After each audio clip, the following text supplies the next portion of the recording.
அம்மா, நான் அவ்வளோ டைம் சொல்லியும் நீ பாட்டு கிளம்பி வந்துட்டல. நான் பாரு காலேஜுக்கு போக மாட்டேன், சத்தியமா போக மாட்டேன் சொல்லிட்டேன். பூமாரி அம்மாவுக்கு வேலை கிடைக்கு, நீ வேற கோவத்தை கிளப்பிட்டு கதை அடிச்சு பல்லக்கெல்லாம் உடச்சு போடுவோம். பேசாம ஓடி போயிரு. காலேஜுக்கு போகலன்னு வச்சுக்க, நாலு எரம மாடு வாங்கி போடுற மேய்ச்சிக்கிட்டு அதாச்சும் முதலாகும். நான் எரம மாடுலாம் மேய்க்க மாட்டேன். அப்ப 5 பன்னிக்குட்டி வாங்கி தர மேய்ச்சி எடுத்துறியா? முடியாது. என்னதான் வேணும் பூமாரி உனக்கு? அம்மாக்கு வேலை கிடக்கு, அப்புறம் ஓனர் வந்தவன் என்னதான் ஏச்சுவாங்க. நீ பூரிய சத்தங்குடி.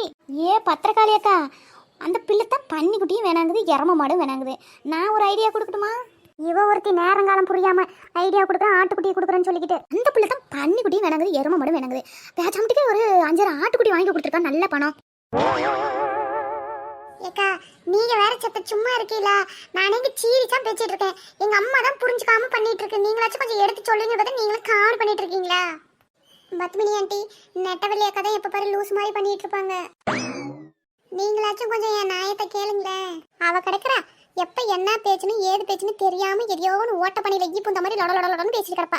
நீ சொல்லுமா, என்ன உனக்கும் உங்க அம்மாவுக்கும் அப்பல இருந்து 2 பேருமே மாத்தி மாத்தி சண்டை கட்டிட்டே கிடக்குறீங்க, என்ன? அட பத்மினி அக்கா, என்ன சட்டுன்னு இப்படி சொல்லிவிட்டீங்க?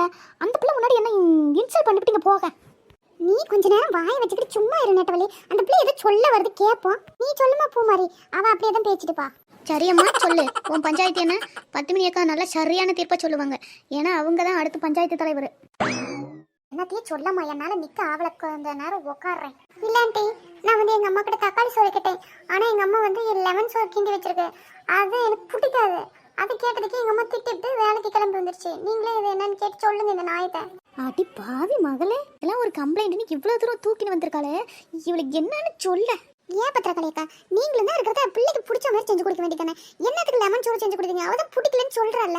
அப்புறம் காலேஜ்ல போய் எப்படி சாப்பிடுவா? வயிறு நிறைய சாப்பிட்டா தானே நல்லா படிக்க முடியும். அட நீ என்ன 10 மணி அவ கூட சேர்ந்துக்கிட்டு நான் செஞ்சு தரேன் போய் வாங்கிட்டு வான்னு சொன்ன வீட்டுல ஒரு தக்காளி பழம் இல்ல. எந்திரிச்சு கடைக்கு போவனான்ற எழுப்புனா குளிர்ந்து இழுத்து போத்திக்கிட்டே படுத்துட்டு கிடக்குறா. அப்ப நான் என்னத்த பண்ண நீயே சொல்லு. வீட்டுல ஒரு வேலை தொட்ட கையால தொட மாட்டேங்கிறா. எந்திரிக்கிறா, குளிக்கிறா, கப்பலை போடுறா, சோத்த போட்டு திம்பா ஓடி போயிருவா. 10 மணி ஒரு வேலை செஞ்சு கொடுத்தா தானே நானும் செய்யறதுக்கு. நானும் அங்கேயும் செஞ்சுட்டு இங்கேயும் வேலைக்கு நேரத்தோட ஓடிடணும் இல்ல. அப்புறம் என்ன அது செய்யல இதை சொல்ல நான் என்ன பண்ணிட்டோம்? வீட்டுல எலுமிச்சை பழம் மட்டும் தான் இருந்துச்சு.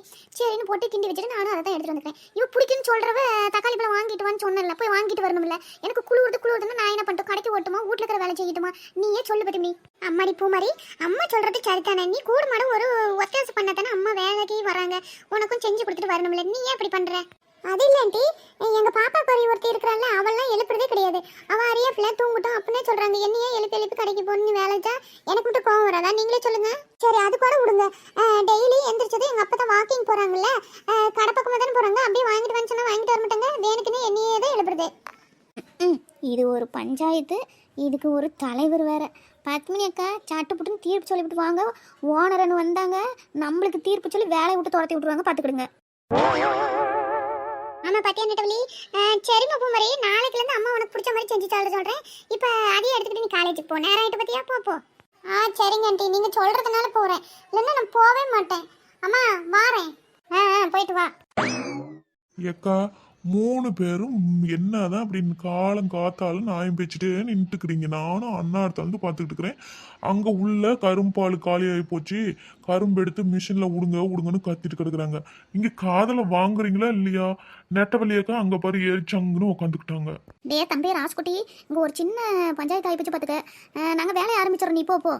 ஆகட்டும் சீக்கிரம். சரிடா ராஜ்குட்டி, நீ போ. முட்டைக்கண்ணை போட்டுக்கிட்டு முறைச்சிக்கிட்டு நின்றுக்கிட்டே இருந்தால் நாங்கள் எப்படி வேலையை ஸ்டார்ட் பண்ணுறது? நான் போறேன், சீக்கிரமும் நீங்க வேலையை முடிங்க. எப்பாடி உட்காந்து காலை பிடிச்சிக்கிச்சு. ஆட 10 மணி அக்கா பத்திரக்காளியக்கா ஓடியாங்க கரும்பு கட்டை எடுத்துட்டு வாங்க. மிஷினை ஆன் பண்ணிட்டு உள்ள விடணும்ல. மாசம் நின்றுட்டே கிடக்காதீங்க பத்திரக்காளியக்கா. 10 மணி அக்கா போய் கரும்பு கட்டை ஒன்று எடுத்துட்டு வந்து போடுங்க. மிஷினை ஆன் பண்ணிட்டு பாருங்க, ஓடிக்கிட்டு கிடக்குது. முட்டைக்கண்ணை வேற அங்கே முறைச்சிக்கிட்டே இருக்கிறான். அடுத்த ரவுண்டு வந்தா இன்னும் ஏச்சுவோம் வேற. போறேன் இரு நெட்டவள்ளி. சொல்லிக்கிட்டு நின்றுக்கிட்டே தானே இருக்கிறீங்க, பெருசா போங்களேன். இவ ஒருத்தி இதுக்குள்ளேயே தானே கரும்பு கட்ட கிடக்குது. எடுத்து விட நாங்களே எடுத்துட்டு வந்தா தான் முடிவியோ? அவ்வளவு அவசரமா தான் இரு எடுத்துட்டு வர பொறுமையாரு. மனுஷி இருக்கிற நிலம புரியாத இவ வேற கிச்சுன்னு கத்திக்கிட்டே எடுத்துட்டு வரேன்னு சொல்லிவிட்டு 2 பேரும் அங்க எங்க போறீங்க? ஏமா அவசரமா பாத்ரூம் வருதமா, நீ வர மோடத்துக்கு போயிட்டு வந்துடுறேன் இரு.